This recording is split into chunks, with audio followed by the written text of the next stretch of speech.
প্রথমেই বলি, আমার এক প্রিয় ছাত্র আমাকে গতকালের একটা বিষয়ে প্রশ্ন করেছে, জানাজার সালাতে সূরা ফাতিহা পড়ার ব্যাপারে। আমি গতকাল খুব সংক্ষেপেই বলছি, কারণ আমার রাহে বেলায়াতে এবারে সালাত বিষয়ে একটা ভিন্ন অধ্যায় আছে, সালাতের পদ্ধতি, দোয়া, সুন্নত ইত্যাদি। জানাজার সালাত সহ দিনের অধিকাংশ বিষয়ে আমরা প্রান্তিকতায় ভুগি।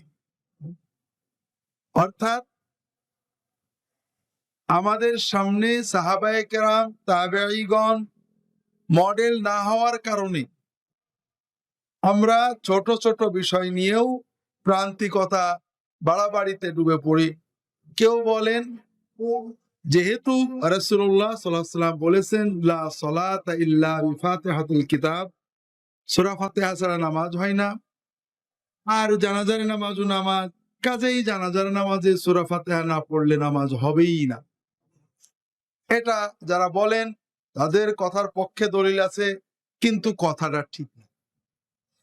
এই জন্য ঠিক নয় যে রুকু না দিলেও নামাজ হয় না, সাজদা ছাড়াও নামাজ হয় না, কিন্তু জানাজার নামাজে রুকু সাজদা ছাড়াই হয়।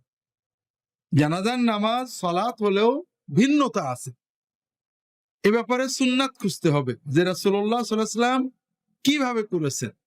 রাসূলুল্লাহ সাল্লাল্লাহু আলাইহি ওয়াসাল্লাম থেকে সরাসরি তিনি সূরা ফাতিহা পড়েছেন বা পড়েননি স্পষ্ট কোনো সহিহ হাদিস নেই।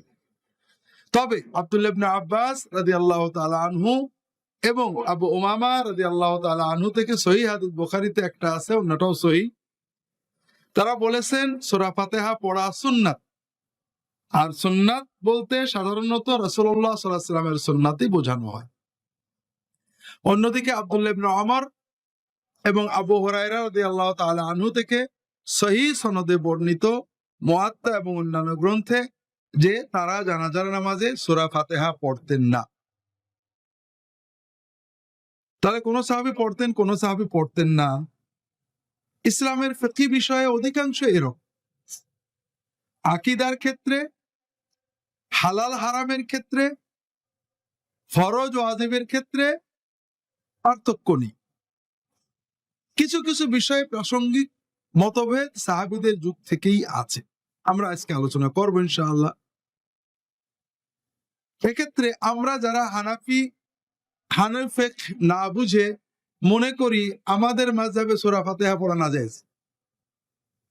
আসলে আবু হুরায়রা রাদিয়াল্লাহু তাআলা আনহু, আব্দুল্লাহ ইবনে ওমর রাদিয়াল্লাহু তাআলা আনহু, তাদের হাদিসের আলোকে অনেক ফকিহ, যাদের ভিতরে আবু হানিফা রাহমাতুল্লাহ আলাইহি রয়েছেন, তিনি বলেছেন যে জানাজার সালাতের মাকসুদ যেহেতু শুধু দোয়া, কাজে এখানে প্রথম তাকবীরের পরে সানা পড়লেই হবে, আল্লাহ তাআলার হামদ সানা তাআযীম করলেই হবে।